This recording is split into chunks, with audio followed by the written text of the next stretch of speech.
Steve, we're going to kill everyone. We're going to kill everyone. I like it. I like it, man. Keep that mentality. And we're going to get a Super Bowl ring so big on our finger that a show dog wouldn't be able to jump over. Okay, you heard it correctly. We're going to get a Super Bowl ring so blank big on our finger that a blanking show dog wouldn't be able to jump over it.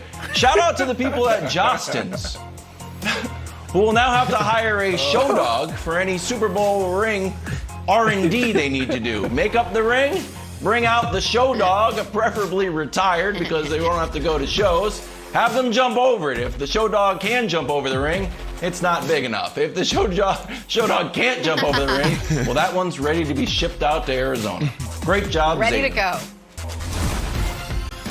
That's great. We're drawing a blank here on a Monday morning. NFL draft wrapping up on Saturday. Now comes the hard part. Waiting. Got to wait for training camps to open up to get a look at how these rookies are going to fit in year one. So, Brandon, the team that had the best draft was blank. Jenna, you didn't say anything about my outfit today. What color am I wearing? Can you see it? It is what color? green, my friend. Help me out here. No, it's not green. Green. It's jet green, Jenna. It's jet green. Oh. The Jets had the best My draft. Jets, Jets. Look, Green, everybody's green, talking green. about the top three guys, rightfully so. Zach Wilson, I haven't talked a lot about him because I was standing on the table for who? Justin didn't Fields. want him. But look, we're in a good place with Zach Wilson. This dude has the flair. He has the attitude. He took his picture. He came. He held up his jersey, and he had on donks. I absolutely love this guy. You're ready for New York. New York is going to embrace you. Whoever your PR people is, they're doing a phenomenal job already. For you to actually land in Florham Park and have on donks with your suit, you are off to a hot start, Zach Wilson. Elijah Moore. This dude, if you go back, what was it, 2010, 2011, I believe, when Stephon Diggs was drafted. I think he went 5th round, and everybody passed on this guy. This is him.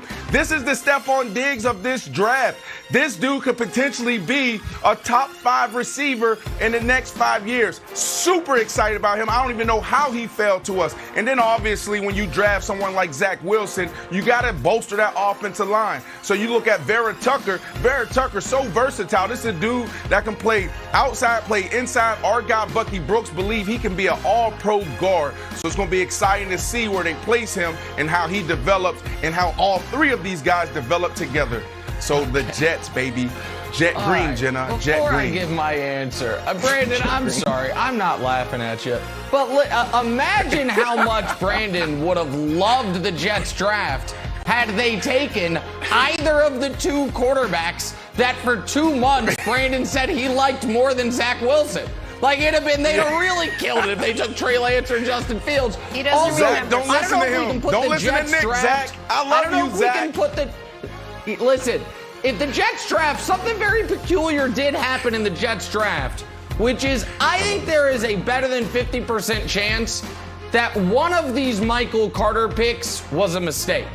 The odds that they took 2 guys by the same name is one thing. The other one is put in the card. Get Michael Carter, no problem. Right. And then it comes in, they're like, running back, North Carolina. We wanted the corner from Duke. Oh, no. So they had to draft him later. So I'm just saying that might have happened. The team that actually had the best draft was the team that took the quarterback Brandon wanted the Jets to take.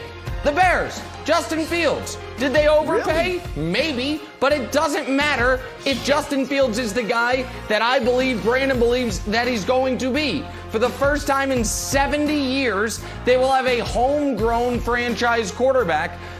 And by the way, Tevin Jenkins was a guy the Chiefs were considering with the 31st pick before they traded it away. So I think their first 2 picks, they did great. So I'm going to go with the Bears. Okay, before I give my answer, I just want to say Pro Football Focus gave the New England Patriots an A+ on their draft. And since that's a foregone conclusion, I didn't see any value in bringing it up in the show other than this little anecdote. I went with Brandon's Steelers for the bookends of the draft. Ooh. First up, Najee Harris. I told you he's got a great running back. He's willing to block people and hurdle people. Then, Here's my favorite play. Watch this. Oh, I can do both. We did talk right? about him last week. And 8. Goodbye. And I get a hurdle. And then with their last pick, Brandon, get ready for this. Presley Harvin III. He's a 265-pound punter who can also throw the ball. Best punter in the nation out of Georgia Tech. Great pickup from the Steelers. But can also take Ben Roethlisberger's job and meal plan if things go bad. I forgot you talked about Najee Harris last week. That's right. Jeez, great job. Your you snuck in the line of the morning. On to Minnesota now. You never know what's coming out of Wilds. Vikings drafted your guy, Brandon, quarterback Kellen Mond, possibly as a long-term replacement for Kirk Cousins. Cousins' former teammate, RG3, weighing in on the new quarterback dynamic in Minnesota, and it's pretty explosive. Listen to this. I can tell you right now, number 8 in Minnesota is probably not real happy right now because Kellen Mond represents exactly what he doesn't do well, right? Kellen Mond's the big physical quarterback. He can run it, throw it all over the field. And I don't think that that's something that number 8 is able to do. But I would tell you this, with great determination and great coaching, I think this is a guy that could be a real riser over the course of his career. And as you see, Cousins has been collecting checks there in Minnesota for a long time, taking them to 8-8, 9-7 seasons. If he has a bad start to the year like he did last year, I could see the fans and maybe the organization leaning towards Mond if he comes in and impresses. Hard to be explosive when you're speaking in front of a giant pink panda. Brandon, RG3's comments on Kellen Mond and Kirk Cousins are blank. Look, I'm rooting for Kellen Mond, but I'm not rooting against Kirk Cousins. Like, both are great guys. Both can play football. Kellen Mond, he is the sleeper of the draft. He's the steal of the draft. This dude, in a couple of years, we're going to talk about where did he come from. That's what we're going to be saying. But the answer is wow. When I was listening to this, he went on for a couple of minutes. I was like, wow, this dude is really good. Where did RG3 come from? Fox, you need to call this guy. I can see him in a booth. He was really smooth. And then I had to realize what he was saying after I, got lost in, his art and the science of how he was articulating himself. But RG3, the real wow around this is this. It's been 6 years, bro. You got to let it go. You could be a phenomenal backup quarterback for years to come. Right. And then also you can go into the booth. You can go into the booth after what you just showed us this past weekend. So let it go. Do what I do with Jay Cutler. Embrace it and say, Jay, I miss you. We know there's beef there. We know there's tension there. But you don't want to be walking around as Bitter Betsy. So, wow. Come on, let it go, bro. Bitter Betsy. What? Oh, Bitter Betsy. What? Bitter Betsy. Oh, I've never heard that before, but I love it. Bitter Betsy made the show before 8 a.m. Eastern.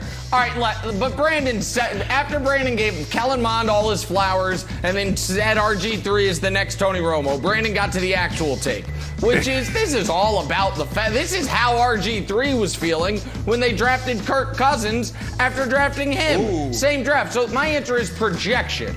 He's just projecting onto Cousins feelings about Kellen Mond that RG3 had about Cousins. So it's just projection, Wilds. Right. We know that. Okay, good job for you not mentioning when RG3 came on this show and called you out, called you my buddy Nick.